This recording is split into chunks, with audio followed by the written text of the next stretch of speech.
Hello everyone, this is Prem Sodhani coming up with the next round of our editorial Decoded, and in this editorial session we are going to discuss about the long road to net zero emission, and this was the editorial of The Hindu which appeared yesterday, right? And along with that we will also cover the editorial of Indian Express on the same topic, that is how India can achieve the zero emission targets, right? So let's get started. This is the article that appeared in The Hindu, you can follow this one. Now, it was let me discuss the background of this article. It was the COP26, and before going to the COP26 that held in Glasgow, that was there was a tremendous pressure on India, especially in the net zero emission norms. India was supposed to be pressurized by the global countries to adopt the norms for the net zero emissions, and India had legal backgrounds, legal support for not adopting this net zero emission immediately. And these moral backgrounds were like, the first one was India had the history of this energy poverty, right? India has the history of this energy poverty. This is one reason. So India could have said that we are always energy poverty, we are always dealing with this energy poverty, so we need that energy, and so therefore we cannot immediately adopt the net zero emission norms. The second thing, that second moral background was India was still underdeveloping, developing country, not underdeveloped. This is still developing country. The second point is, and those countries which are developed in nature, they were the countries which always had the history of carbon intensive development. We are not the one which are responsible for these global emissions. Right now we have this developing countries, and we need that energy, we need that we need that infrastructure, so that we cannot adopt immediate net zero emissions, right? And the third factor is India has still poverty. Poverty is the problem in India still now, and we need to lift our people from the grasp of this poverty, right? So these are the three backgrounds where India could have embarked upon, and India had successfully embarked upon these backgrounds also, right? The next thing India could have said that these are the developed countries which are supposed to provide $100 billion funding from 2020 onwards every year to the developing countries and least developed countries for adopting the new technologies, especially green technologies, and for the mitigation of the climate impacts, which is not being provided right now also. So this was the fourth ground where India could have embarked upon, right? So on these four backgrounds, India was successfully, could have said we are not going to immediately follow the net zero emission norms, and India had now said that we are going to be the net zero emission country by 2070 and not by 2050 or 2060. We have chosen this one, 2070, right? So this was the background of the story of this net zero emission. Now you should understand, or you must know, what is net zero emission actually. So net zero emission means whatever greenhouse gases you are producing, you are also withdrawing this amount of greenhouse gases from the atmosphere. Means whatever you are emitting, you are also withdrawing of the same amount, right, from the atmosphere. So now you have some methods to do that thing, and these methods can be like you are adopting the green technologies, number one, right? They are not emitting, or they are the less emitters of the greenhouse gases. The second thing is carbon capturing. You are capturing the carbon, that is carbon capturing, or that is also known as sequestration of the carbon sequestration, right? So these are the methods where you can actually go for the net zero emissions by using these methods, right? This is the net zero emission. I hope you have understood this net zero emission. Now we come to the next thing, that is emissions in India. If you know what is the emission, what amount of emission India emits actually, then you can have the better picture of this, policies, of strategies, how we are going to achieve the net zero targets. So in terms of the emissions in India, you can see here India produces 7% of the global emissions. But in terms of the per capita emissions, you can see here US has 15.2 tons of per capita emissions, whereas UK has 5.4 ton, but in case of India it is only 1.8 tons. So you can see the position of India is far below from the US and UK, and this is the data of 2018 provided by the World Bank, right? And as of now, if we talk about this per capita emissions, so if I talk about the global average, so global average stands for somewhere 6.45 tons, right? But in case of India, as of now, that is only around somewhere 2.45, or you can say 2.5 tons, right? Somewhere this is the average emission of India, per capita emission of India. In terms of emissions, that is overall emission, China stands at the first position, US at second, and India at third position. So India was actually seeking the benefits of not adopting this net zero emissions immediately on the ground of this one. India was saying ki we are far below the global average per capita emission norms. We are having this only 2.45 around tons of global per capita emissions in India. So this was the emissions picture in India. So now we come to the next pillar, that is what has India committed in the COP26, right? So India went to COP6 and declared that we have the 5 elixirs for the global community. 5 elixirs means Panchamrita Strategy was provided by the Prime Minister of India. In that strategy, India said that we are going to be the net zero emission country by a period of 2070. This is the first promise. The second promise, or the third promise, or the promises are here.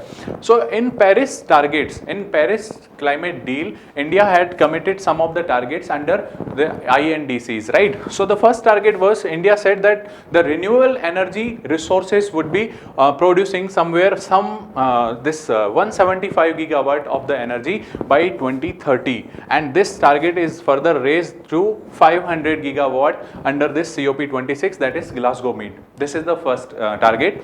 The second target was, India had committed that 40% of its energy is supposed to be from the renewable energy resources, and that has India achieved also, right? Right now it is around 39% of the energy is coming from these renewable energy resources in India.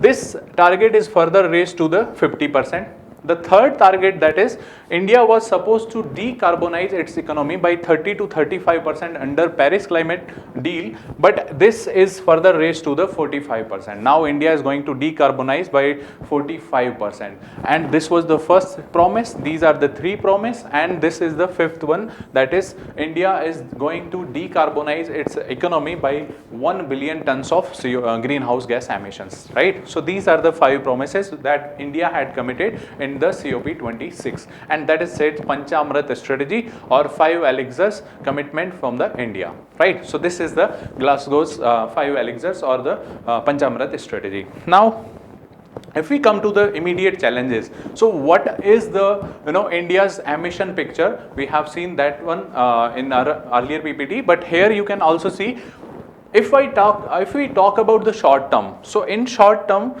these emissions are definitely going to rise in India. There are reasons. The reason is the pressure of the population in India, although it is still this is going to be stabilized sooner, but still the pressure of the population is there. The second is the consumption is ever increasing in India, and that is the reason why we are definitely going to see the rising carbons in the Indian economy. Especially if I talk about the coal and fossil, we don't even know what would be the year where this coal and fossil fuels will be at their peak. So we cannot say what exactly the picture of India would be in some of the upcoming years, right? But we can have the surety that the global these greenhouse gas emissions have in these sectors, and the first sector, which is the largest sector in emission, that is electricity and heat sector. That is the major sector in India. The second sector is agriculture, the third one is manufacturing, and the fourth is construction. So if you know what sectors are actually the biggest emitters or the biggest polluters, then only you can strategize how we are going to follow the path of this net zero emission, or how we are going to align our policies with this term, that is green growth pathways.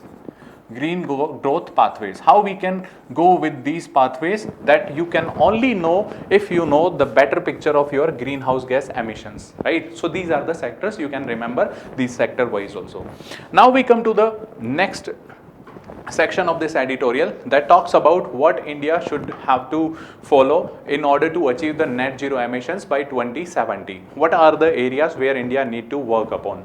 The first thing that this editorial talks about is India have to have this legal mandate for climate impact assessment. We need to develop some climate impact assessment strategy, and that should be the legal method, and legal mandate should be there, so that we can have a clear picture what are the sectors which are emitting the greenhouse gases, what is their impact, how much exactly they are emitting, so that would be clearly can be assessed, right? So this is the first strategy.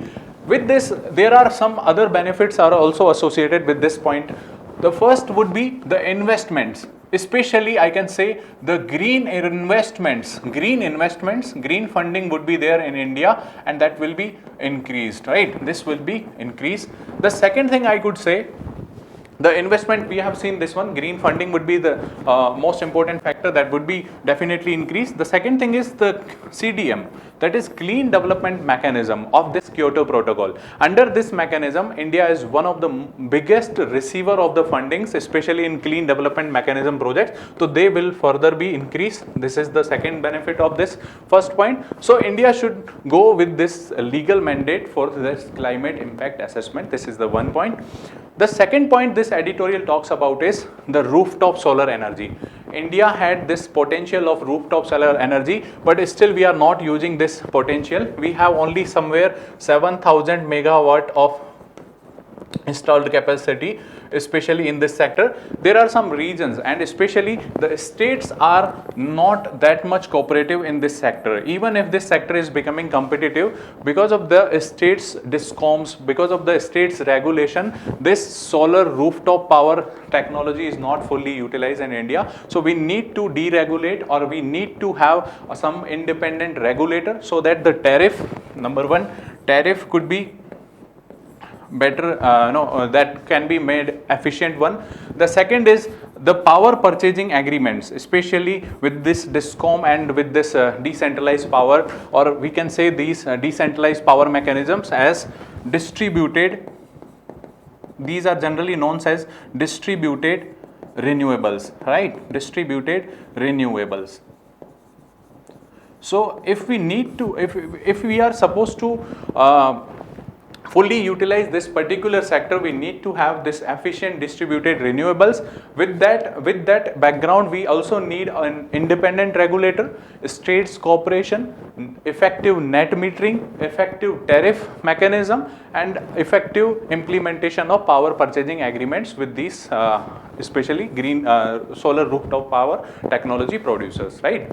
So this is the second point. The third thing is that that point says India need to work on green hydrogen, especially, right? So green hydrogen, for that India has also come up with the green hydrogen mission or hydrogen mission, and we are working on that also. So India must have to work on this green hydrogen principle, so that we can actually go for the e-vehicles, right? And for these e-vehicles we need batteries, and there we can also use the green ammonia, right? Green ammonia can be used for the battery storage, and this e-vehicles, hybrid vehicles, our FAME India mission can only be successful if we are going to work on this green hydrogen. That is going to be the future for India, especially in transport sector, I can say, definitely, right? The fourth point which this editorial emphasizes upon is this solid waste management. Because of the unscientific managed landfills in India, there is a huge amount of methane emissions take place from these solid waste management, improper solid waste management. So we need to work upon this sector also. The next and the most important thing is we need green transition. So for to understand this green transition, we have this green transition, and for that green transition, what we need, green transition, we need better clean technologies, number one. clean technologies. The second is we need some funds, and that is green funds, right? Funding is very much required for this green transition, and to achieve this green transition we need to have we need to work upon these three principles. The first is fiscal requirements, the second is federal cooperation, because this transition cannot happen without the support of the state, because we need to we need this green transition in our entire economy, in entire country. So state become very, very important to achieve this this green transition. So federal cooperation is very much required, fiscal requirements are required, and for that we need green funding, sustainable funding resources also, and the third pillar would be the bureaucratic support. Without bureaucratic support we cannot even think about this green transition in near future. So to achieve this green transition we need clean technology, we need green funding, we need to work on these three principles. That is going to happen in this green transition. That is the fifth pillar of this editorial, where this talks about these 5 points where India need to work upon. So this was all about in this article, how we are going to achieve the net zero emission targets in near future or by 2070. What would be the benefits, what would be the sector where India need to work upon. These all things we have discussed in this editorial. I hope you might have liked this editorial one. Thank you very much for watching this one. Current Affairs by ForumIAS is an all-in-one program that covers the dynamic aspect of the syllabus from both prelims and mains perspectives. Last year, we have helped more than 100 students crack IAS with our current affairs classes.